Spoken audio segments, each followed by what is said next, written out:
et coucou à tous. Mais voilà, le projet surprise. J'ai fait une petite intro histoire de vous dire ce qui va se passer dans cette vidéo. Donc elle va être découpée en plusieurs parties. On aura la partie présentation du projet, on aura la partie vidéo avec musique et à la fin, je vais vous laisser avec mon shooting photo que j'ai fait hier en plein soleil.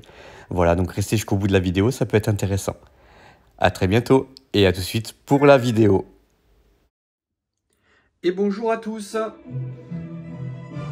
c'est Ayolos Devi, j'espère que vous allez bien. Et bien comme promis aujourd'hui, c'est la vidéo surprise. Alors vidéo surprise, tout simplement parce que c'est une surprise que je vous ai faite, puisque c'est quelque chose que j'attends depuis un petit moment.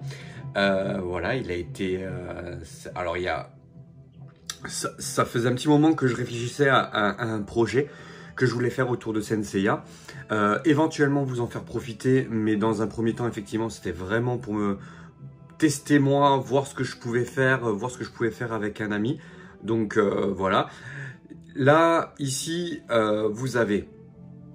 Pourquoi je vous montre Seiya? Tout simplement parce que ici, on a la base de mon projet. Alors, je vous explique.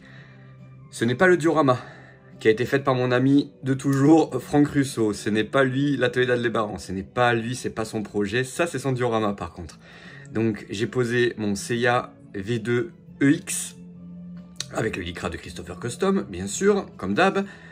Sa Pandora Box. Et puis là, vous vous dites, bon, jusque-là, rien d'extraordinaire, vu les photos que tu nous fais à chaque fois. Donc, on va rester sur une vidéo quand même assez courte. Je ne veux pas vous faire une vidéo de 30 minutes, même si je pourrais. Je vais juste vous montrer, effectivement, le prototype de mon projet. Le premier qui va sortir. Et voilà, derrière, il y en aura sans doute d'autres. Il y aura sans doute d'autres projets de ce type-là. Mais je suis tombé sur quelqu'un avec qui je travaille et qui est fort sympathique et qui a écouté ma demande. Donc on y va, on va arrêter un peu le suspense quand même. Il y a un indice sur cette première image. J'espère que vous allez trouver. Non, toujours pas? Allez, c'est parti. On y va, on passe en mode nomade. Chut. Regardez ce pilier comme il est beau. C'est un beau pilier. Franck Russo, encore une fois. Voilà.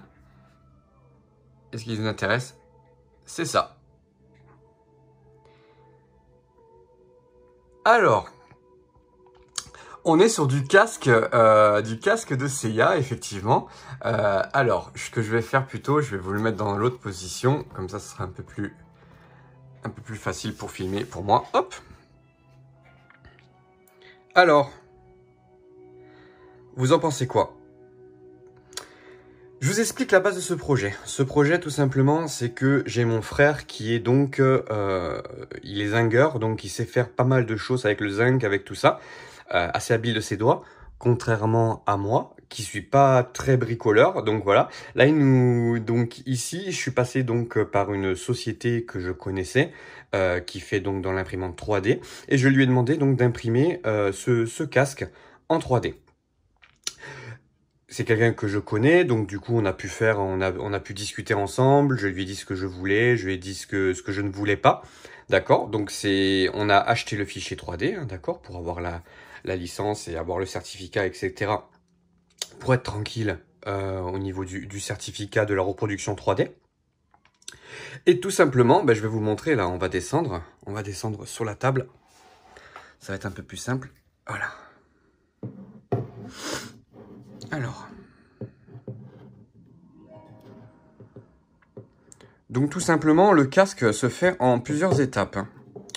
On a du coup donc les deux ailes qui se déclinent, enfin qui sont collées du coup, hein, d'accord. Donc l'imprimante 3D, ça a mis quand même pas mal d'heures, hein, pour ceux qui font un peu de l'imprimante 3D, qui font un peu de la création 3D. Je sais qu'il y en a pas mal. Je pense à plein de noms comme ça. Ils savent que c'est très long, puisque mine de rien, au niveau de l'imprimante, c'est assez long. Après, il y a quand même un travail de ponçage. D'accord, donc puisque effectivement, moi j'ai vu les pièces, hein, je suis allé voir l'atelier, les pièces sortent effectivement très brutes, donc il faut poncer. Ensuite derrière il y a effectivement le paint aussi, hein, le paint. Alors le paint, c'est moi qui ai voulu ces couleurs-là, c'est moi qui ai voulu ces couleurs, d'accord? Donc le jaune un peu pétant comme ça, le gris, j'ai pas voulu un gris délavé, j'ai pas voulu un gris vieilli. Je voulais vraiment un gris comme s'il sortait de la boîte, voilà.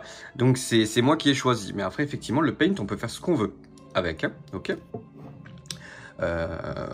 Voilà, c'est quand même assez propre. Moi, je trouve ça plutôt pas mal. C'est du bon travail. Ensuite, derrière, je vais vous montrer un peu comment c'est fait, hein, du coup. Hein. Voilà, vous voyez. Donc, du coup, c'est l'arc de cercle. Ensuite, derrière... Alors, il est taille réelle, hein. Il est taille réelle, je l'ai testé, je l'ai mis sur ma tête. Ne le faites pas. Seiya a beaucoup plus de classe que nous avec un casque. Hein. C'est compliqué de le mettre celui-là. Autant le casque V1, je pense que c'est largement faisable. Autant celui-ci, on est vite ridicule. Hein. Voilà. Donc, bah voilà, c'est mon projet, comme dirait l'autre, et j'en suis très fier. J'en suis très content. Je suis très content du résultat. Et honnêtement, en fait, on se rend compte qu'avec une imprimante 3D, tout est possible. Tout est possible. Dans le sens où, ben voilà, en fait, on fait ce qu'on veut avec une imprimante 3D. Hein. Mais vous le savez déjà. Hein. Mais aujourd'hui, l'imprimante 3D, c'est l'avenir de beaucoup de choses. Donc, voilà. Ça, c'était mon projet de casque. Il y en a sûrement d'autres qui vont arriver derrière.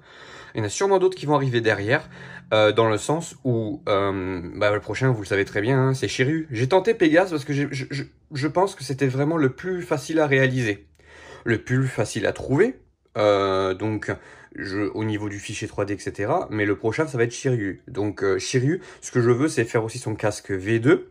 V2 ou V3, je vais voir quel est le plus beau. Je vais essayer de trouver le plus beau.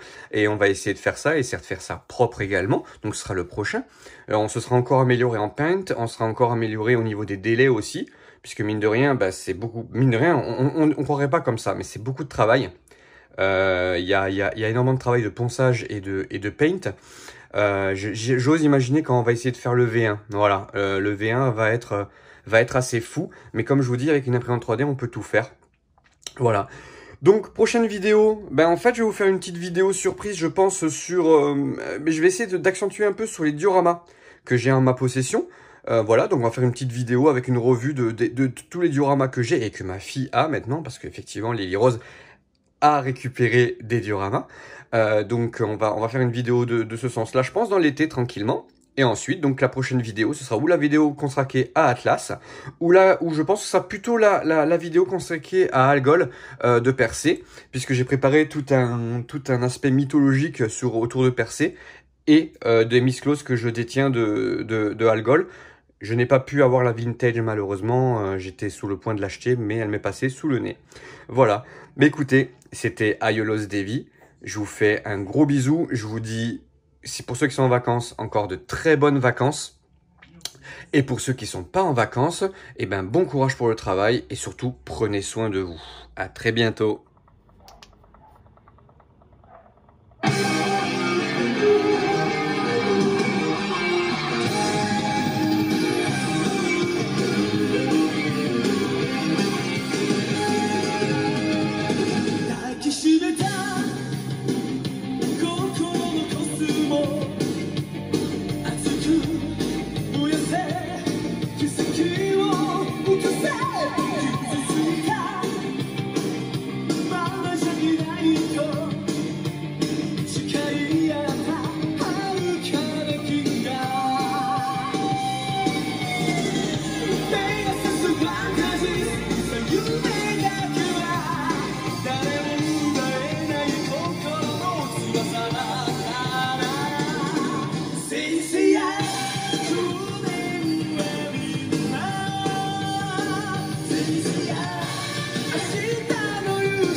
Si la vidéo vous a plu, n'hésitez pas à vous abonner et laisser un petit pouce bleu, ça fait toujours plaisir, un petit commentaire pour savoir si vous avez aimé.